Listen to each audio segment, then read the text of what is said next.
Hello, this is Dr. Do again. This video is on alphabetic list of problems on letter H.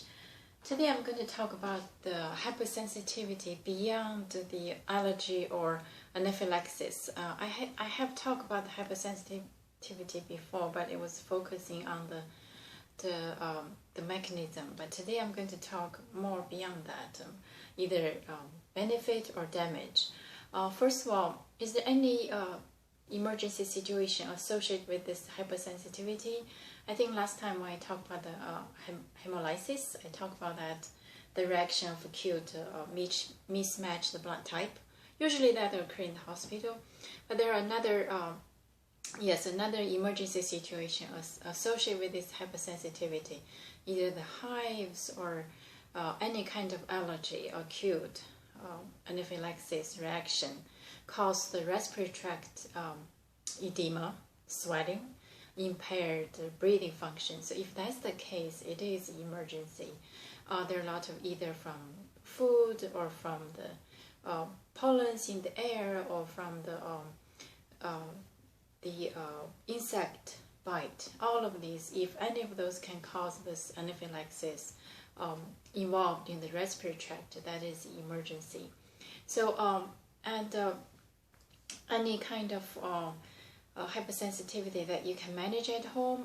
Some of the minor skin local allergies, like the contact dermatitis, which is really the type 4 sensitivity, and triggered inflammation. So if that's the case, then you can use some topical cortisol or Benadryl to cease the allergic reaction.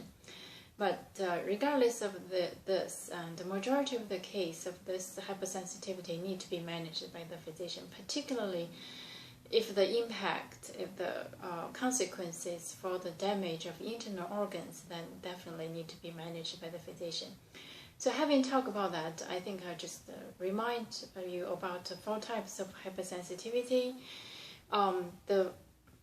The delayed or the immediate. The delayed is the type 4, which turned the hypersensitivity that causing the contact dermatitis into the positive use. For example, the TB test use this extract from the bacteria, inject interdermal between the dermis, and then to see the reaction. So this is a good use of this hypersensitivity to diagnose whether you have or not have the TB exposure. The first type 3, type 1, type 2, or type 3. The type 1 is the one really causing the acute anaphylaxis or similar reactions like the hives or the bee sting allergies, or acute like food-caused allergies, hypersensitivities, which is really the antibody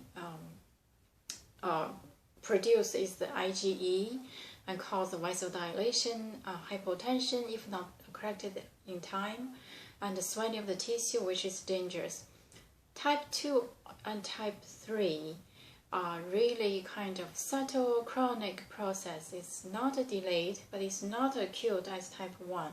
And the impact of this type 2 or type 3 hypersensitivity beyond the other minor problem can damage the organs, especially, for example, type 2.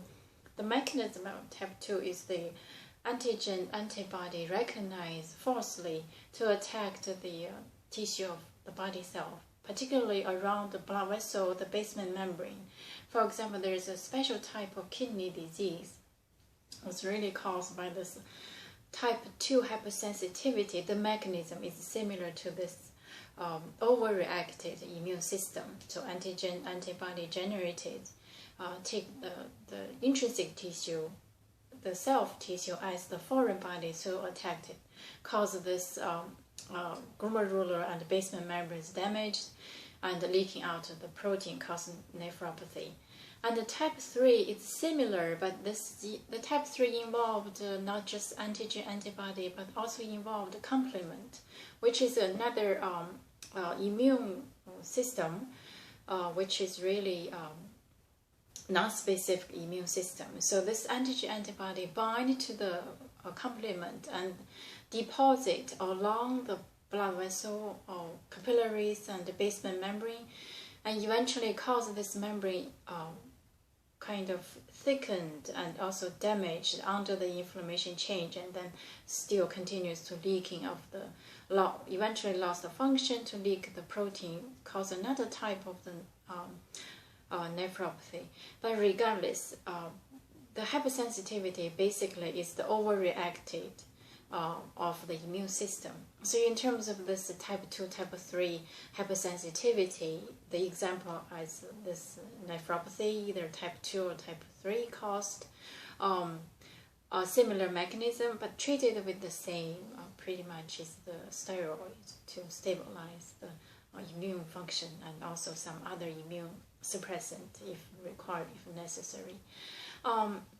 So this is about, because I'm thinking about the type 1, you already know, very serious, like allergies, and that's really acute, really acute response. For example, penicillin allergy, that hypersensitivity caused anaphylaxis, really dangerous, has to be treated as soon as possible. Otherwise, the anaphylactic shock is very dangerous. Blood pressure dropped and lost perfusion to the organs, and then it's life-threatening. So that is the epinephrine is the treatment. So this is about the hypersensitivity, the impact of this hypersensitivity beyond the skin reactions, so beyond what we know about the hives or the contact dermatitis. So I just thought there's some, especially for those. In terms of the kidney, I use the example for the nephropathy. How to diagnose? Usually, because of this long-term leaking protein, sometimes it's genetic, sometimes post-viral infection. Because long-term leaking protein, people usually feel swelling and also feel fatigue. So if that's the case, you might want to consider, if you have this kind of symptom without cause, you just swelling and feel tired regardless, and just get it checked. May or may not be caused by this hypersensitivity, because there's so many causes can induce this edema or fatigue, but this is one of them, one of the category from the nephropathy, either from type 2 or type 3 hyperimmune reaction. So I'm going to stop here. Basically, it's just kind of a little deeper beyond the hypersensitivity I talked previously. And thank you for watching. I will see you next time.